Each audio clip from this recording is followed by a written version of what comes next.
senator at Abuja then he came in and said, follow me to Abuja, go and be assisting as a pastor. Then I look at it and now great opportunity.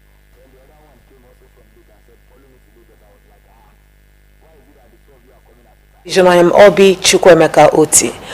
In fulfillment of its commitment to women's economic empowerment and self-reliance, the Ondo State government has graduated 200 women trained in various vocational skills. Championed by the Ministry of Women Affairs and Social Development, the initiative is geared towards lifting women out of poverty and making them self-reliant. The training, tagged Odatua Skill Up a Woman initiative, marks the first batch of the skill acquisition program and covers 6 different trades aimed at enhancing women's economic stability and vocational capacity.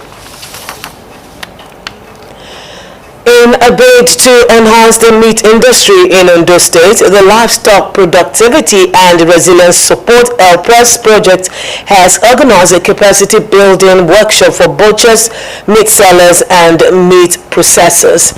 The training focused on good hygiene, manufacturing, and hazard analysis, as well as critical control points and aiming to improve meat quality and safety.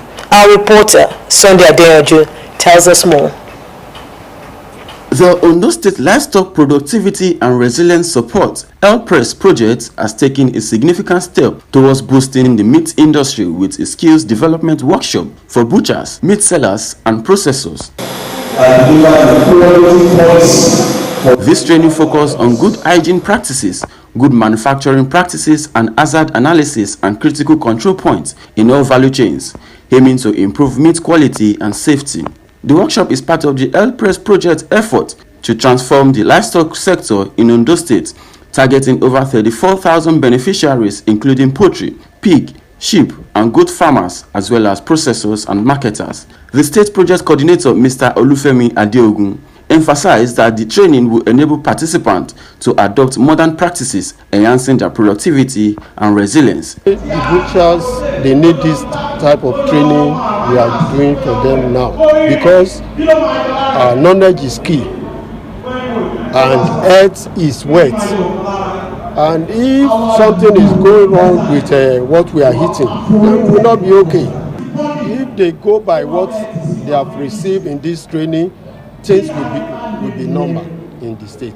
State Commissioner for Agriculture and Forestry, Leye Akinola, said this will enable meat processors and sellers to produce and sell safe, healthy meat, cutting foodborne diseases risk. He added that the move will boost consumers' confidence, increase market demand, and ultimately benefit the livestock industry as a whole. This avenue is to train both those that are rearing the animals and those that are slaughtering it for human consumption. So we want to train them on how to practice safe hygiene, so that whatever we consume, and we consume meat from this process, it is going to be hygienic and healthy. Customers will notice when they practice good hygiene and make sure that their environment is clean and safe, then they get more patronage.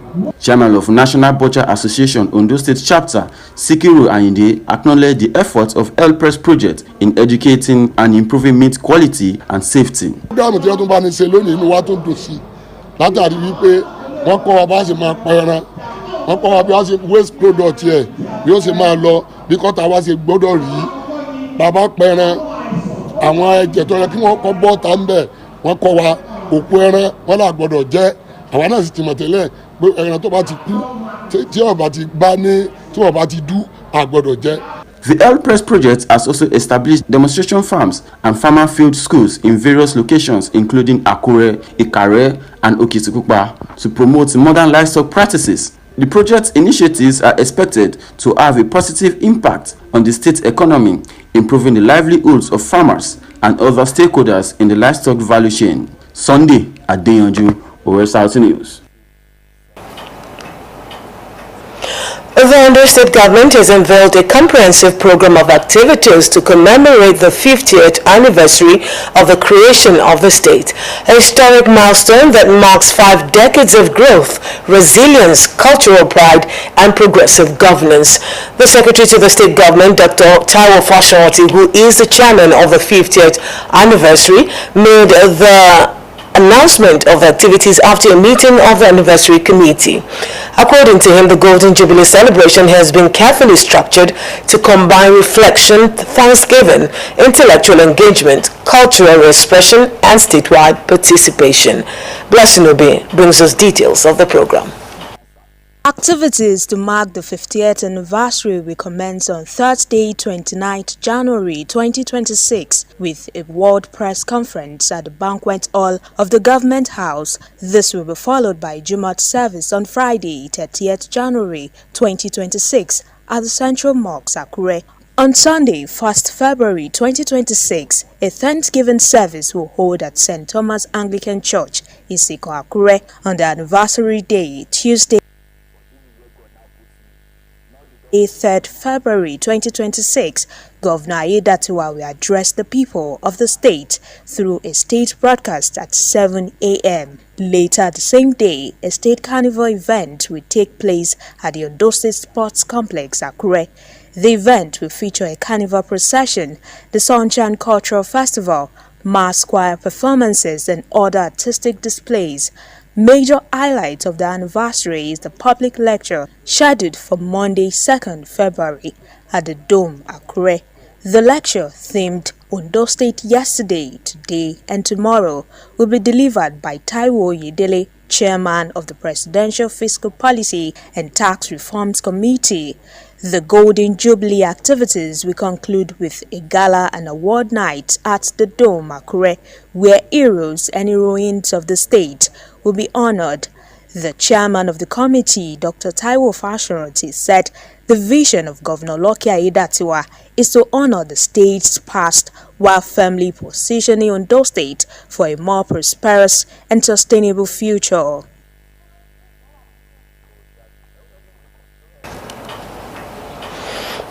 After months of round-the-clock news gathering and reporting, members of the News and Current Affairs Department of Ondo State Radio Vision Corporation, Osrc, and Orange FM have taken time off to unwind, bond, and celebrate their achievements.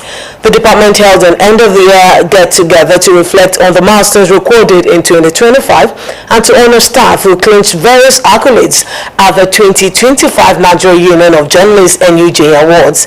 Blessing Obe again has details. Thank you very much. God bless you. It was a moment of reflection, appreciation, and celebration as members of News and Current Affairs Department, Osrc, and Orange FM gathered to thank God for the successes recorded in 2025 and to set projections for the year 2026. The get-together attracted staff of the department, directors across various units, and members of other departments within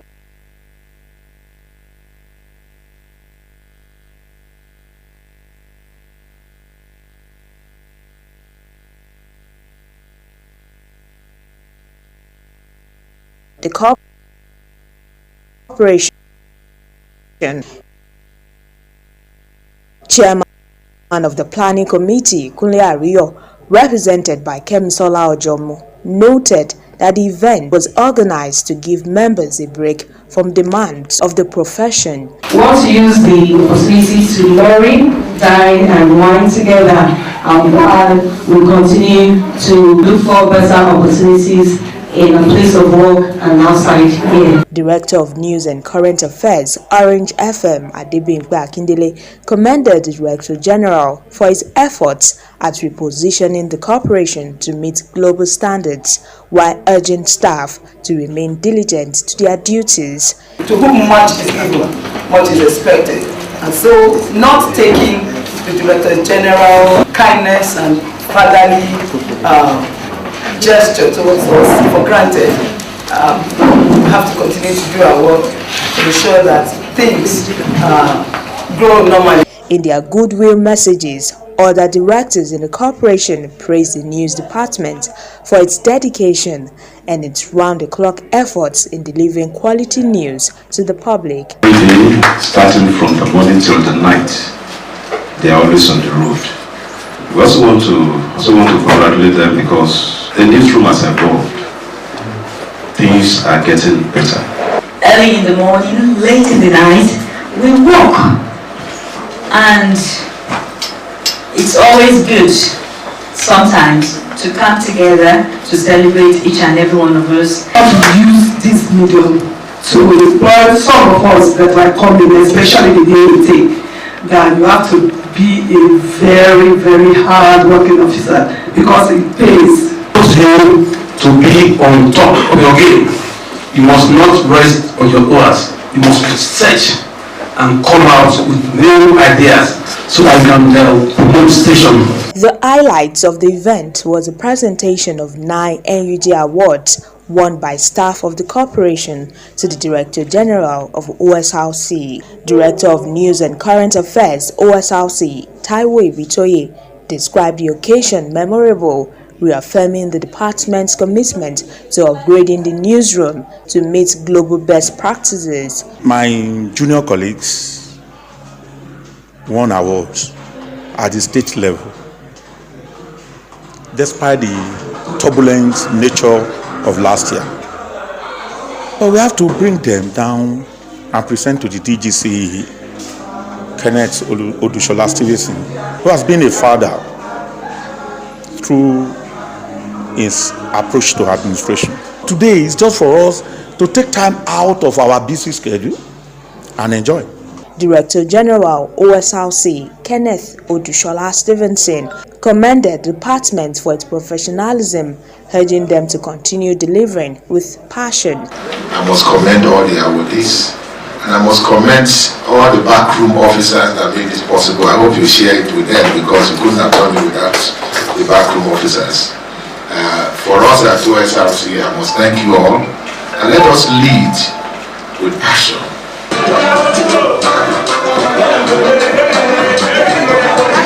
Staff members celebrated with music and dance, reaffirming its commitment to entertaining, informing, and uniting the public through accurate and unbiased news reportage.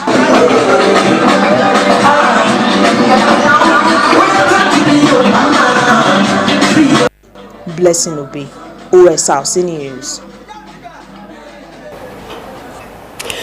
The Ondo State government has sealed off the site of a two-story building that collapsed at the Adegbola area of Akure, the state capital. The building, which was under construction around Adegbola Owode Road, collapsed on Tuesday, leaving many site workers injured. Our reporter, Sunday Adeoju, completes the story. The story building under construction collapsed along Adegbola Owode in Akure, the Ondo State capital, trapping workers inside. At least 4 injured persons who were rescued were rushed to hospital for medical attention. A woman named Abimbola Ajayi, who sells food at the back of the building, narrowly escaped the mishap. I went to ground pepper. I'm selling food. I just came in. I said, let me just put my baby down. All of a sudden, my heart just said I should not put my baby there. Before I took the first step, the second step, I just had a very loud voice. I said, what happened? See you. Everything has collapsed. Samuel Omolafe, one of the building's foremen, said they were about to finish work for the day when the first floor suddenly collapsed.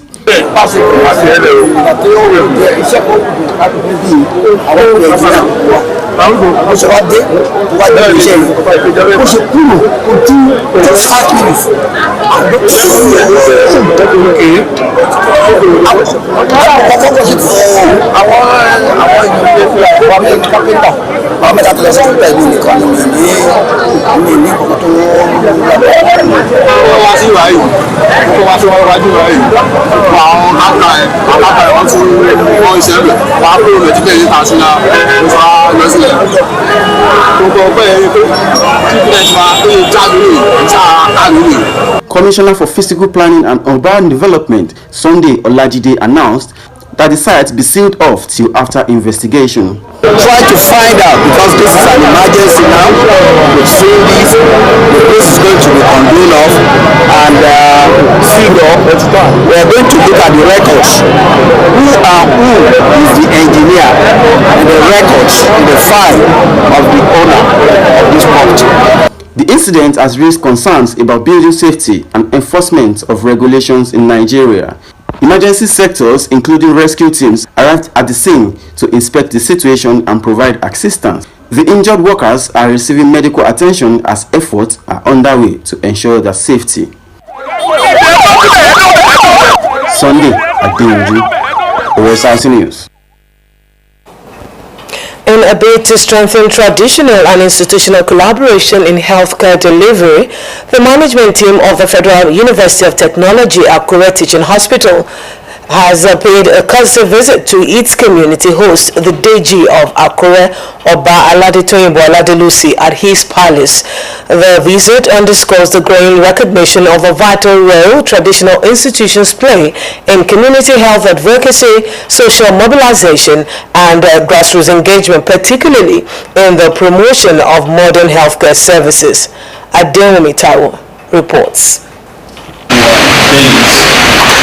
This is the management team of Futa Teaching Hospital, led by the Chief Medical Director, Dr. Olusegun Ojo, on a courtesy visit to the Deji of Akure, Oba Aladetoyinbo Aladelusi. Speaking on behalf of the team, Dr. Ojo acknowledged the historic role of the traditional ruler in promoting peace and development in the Akure Kingdom, while highlighting the mandate of Futa Teaching Hospital as a center for healthcare delivery, medical training, and research.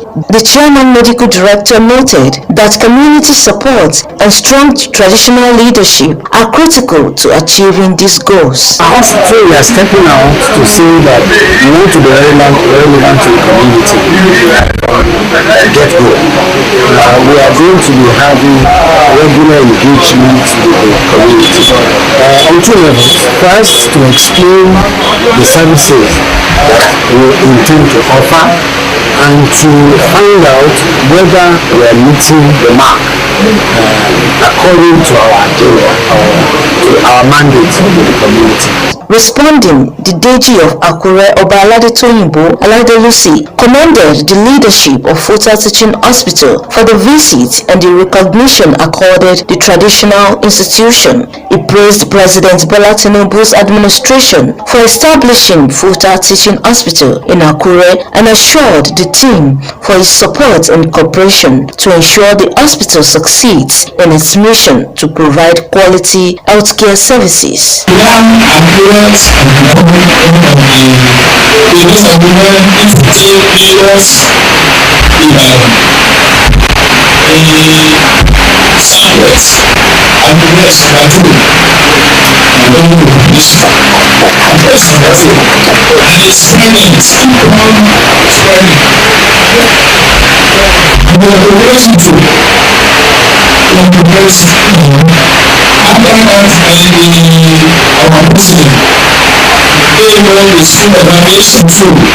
The visit highlights a united front in the pursuit of accessible and quality health care for the people of Akure and beyond. Adewumi Taiwo, Osrc News.